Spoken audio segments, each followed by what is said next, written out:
निष्ठा धाराशिवच्या राजकारणाचा केंद्रबिंदू ठरणारा शब्द 2024च्या लोकसभा निवडणुकीत ठाकरेंच्या शिवसेनेचे उमेदवार असलेल्या ओमराजे निंबाळकर यांनी याच शब्दाच्या भोवती आपला प्रचार ठेवला आणि 3,29,000 मतांच्या फरकाने निवडणूक जिंकली। पण त्यानंतर ओमराजेंनी शिंदेंच्या शिवसेनेत प्रवेश केला। त्यावेळी चर्चा झाली की धाराशिवचे आमदार कैलास पाटील सुद्धा शिंदेंच्या शिवसेनेत जातील। पण ओमराजेंचे मित्र असलेले कैलास पाटील ठाकरेंसोबतच राहिले। त्यांनी सांगितलं, आपल्यासाठी मोठी आहे निष्ठा, पण निवडून येताना महत्त्वाची असणारी हीच निष्ठा सध्या धाराशिवमध्ये चर्चेत आहे पक्षांतराच्या घटनांमुळे। कळंबमधले ठाकरेंच्या शिवसेनेचे 8 नगरसेवक भाजपमध्ये प्रवेश करणार आहेत। वैराग पालिकेच्या नगराध्यक्षांसह ठाकरे गटाच्या नगरसेवकांनी शिंदेंच्या शिवसेनेत प्रवेश केलाय।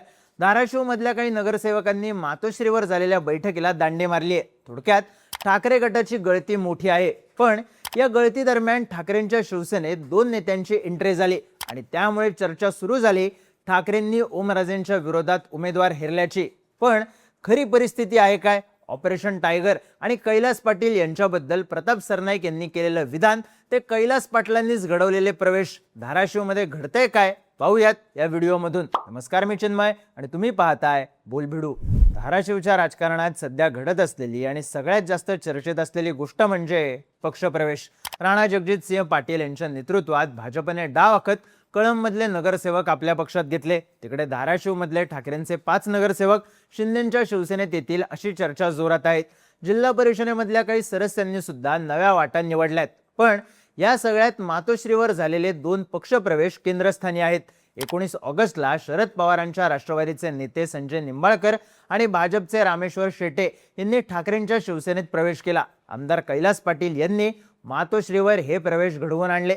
एका बाजूला ठाकरे गटाला गळती लागलेली असताना दुसऱ्या बाजूला ठाकरे गटात प्रवेश झाल्यानं कैलास पाटील यांच्या खेळीची चर्चा होऊ लागली। त्यात संजय निंबाळकरांच्या प्रवेशानंतर काही माध्यमांनी थेट ठाकरेंनी ओमराजेंच्या विरोधातला उमेदवार ठरवला अशा बातम्या लावल्या। पण मुळात तशी परिस्थिती आहे का? तर यासाठी आपल्याला संजय निंबाळकर यांची ताकद समजून घ्यावी लागते। 2014 साली संजय निंबाळकर यांनी भाजपच्या तिकिटावर तुळजापूरची जागा लढवली, पण ते 3ऱ्या क्रमांकावर राहिले। त्यानंतर त्यांनी शिवसेनेमध्ये प्रवेश केला। पण 2019 साली निवडणुकीच्या तोंडावर त्यांनी राष्ट्रवादीमध्ये प्रवेश करत धाराशिव कळंब मतदारसंघातून तिकीट मिळवलं। पण त्या निवडणुकीत त्यांचा 13,000 मतांच्या फरकाने पराभव झाला। 2024 मध्ये ते शरद पवारांच्या राष्ट्रवादीकडून तुळजापूरमधून तिकीट मिळवण्यासाठी उत्सुक होते, पण ती जागा काँग्रेसला सुटली। त्यानंतर नगरपालिकांच्या निवडणुकांवेळी संजय निंबाळकरांनी शरद पवारांच्या राष्ट्रवादीपासून अंतर राखलं। पण आता त्यांनी ठाकरेंच्या शिवसेनेत प्रवेश केला आणि चर्चांना उधाण आलं। आता महत्त्वाचा मुद्दा म्हणजे 2दा पराभूत झालेले संजय निंबाळकर ठाकरेंच्या शिवसेनेसाठी महत्त्वाचे का आहेत? तर संजय निंबाळकर हे निवडणूक यंत्रणा हाताळण्यात एक्सपर्ट समजले जातात। कार्यकर्त्यांना सांभाळणं, बॅकडोर मॅनेजमेंट करणं याचा चांगला अनुभव त्यांना आहे। त्या पलीकडे त्यांची आर्थिक ताकद सुद्धा मोठी आहे। त्यात ओमराजे निंबाळकर शिंदेंच्या शिवसेनेत गेल्यापासून ठाकरेंच्या शिवसेनेने अगदी जिल्हा परिषद सर्कल पासून आपले संघटन वाढवायला सुरुवात केली। त्यामुळे संघटनेवर पकड असलेला नेता पक्षात घेणं त्यांच्या फायद्याचं आहे। कारण जरी पराभूत झाले असले किंवा याआधीही पक्षांतर केलं असलं तरी संजय निंबाळकरांनी आपला कार्यकर्त्यांचा गट कायम सांभाळून ठेवलाय। आताही त्यांच्या आणि रामेश्वर शेटे यांच्या प्रवेशावेळी इतरही अनेक कार्यकर्त्यांनी ठाकरेंच्या शिवसेनेत प्रवेश केला। थोडक्यात ठाकरेंनी ओमराजेंनी पक्ष सोडल्यामुळे तयार झालेल्या रिकाम्या जागा भरून काढण्याचा प्रयत्न केला। त्यात संजय निंबाळकर हे ओमराजेंच्या भावकीतले। या दोघांमध्ये फारसं सख्य नसल्याची चर्चा धाराशिवमध्ये होते। यामागे पराभवाची सल असल्याचंही सांगितलं जातं। 2019च्या विधानसभा निवडणुकीत धाराशिव कळंबमधून संजय निंबाळकरांनी निवडणूक लढवली, तेव्हा ओमराजे निंबाळकरांनी त्यांचे मित्र कैलास पाटील यांना तिकीट मिळवून दिलं आणि स्वतः ताकद लावत कैलास पाटील यांना निवडून सुद्धा आणलं। त्यावेळी एका भावकीमधले असून ओमराजेंनी त्यांच्या मित्राला बळ दिलं आणि संजय निंबाळकरांचा पराभव केला याची बरीच चर्चा झाली।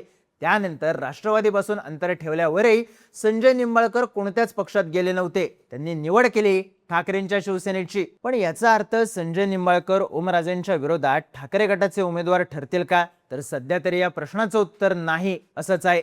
स्थानिक पत्रकारांनी दिलेल्या माहितीनुसार पूर्ण धाराशिव लोकसभा मतदारसंघात संजय निंबाळकरांची मोठी ताकद नाही। त्यातही त्यांचा राणा पाटील गटाशी विशेष सख्य आहे अशातली ही गोष्ट नाही।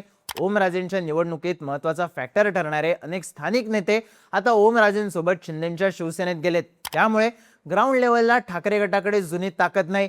ग्राउंड लेवलला भाजप भक्कम आहे आणि भाजपची ही ताकद मोडून काढणं फारसं सोपं राहिलेलं नाही. त्यामुळे संजय निंबाळकरांना थेट ओमराजेंच्या विरोधात उतरवणं हा ठाकरेंसाठी रिस्क फॅक्टर आहे. मग असं असेल तर कैलास पाटील यांनी संजय निंबाळकरांचा प्रवेश का करून घेतला?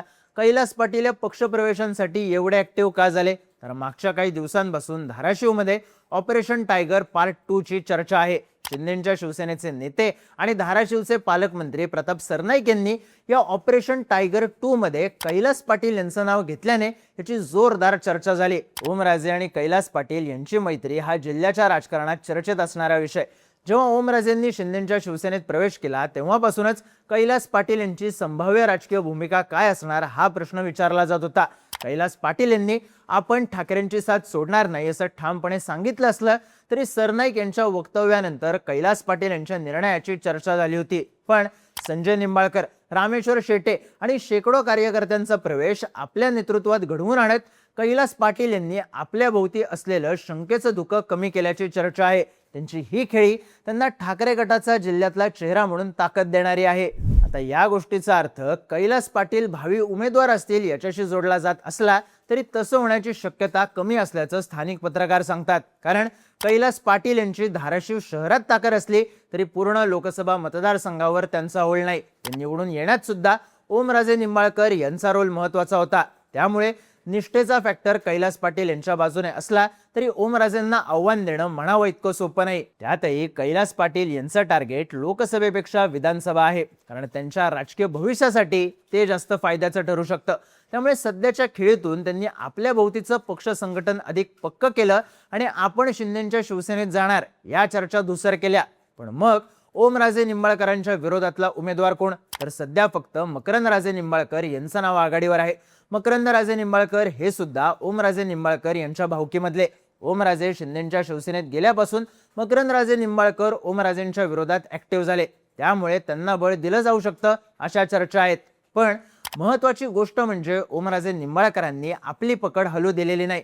त्यांच्या सभांना गर्दी न झाल्याचे व्हिडिओ आले असले तरी त्यांची ताकद आणि लोकांशी असलेला कनेक्ट आजही कायम आहे. त्यामुळे आत्ता उमेदवार ठरवणं ठाकरेंच्या फायद्याचं असलं तरी अजून तरी नेमका उमेदवार मिळालेला नाही ही वस्तुस्थिती आहे. स्थानिक पत्रकारांनी दिलेल्या माहितीनुसार ओमराजेंच्या विरोधात उमेदवार ठरवण्यात राणा पाटील यांच्या गटाची भूमिका महत्त्वाची असू शकते. त्यामुळे शेवटच्या क्षणी उमेदवाराचं इन्कमिंग होऊ शकतं ही शक्यताही आहेच.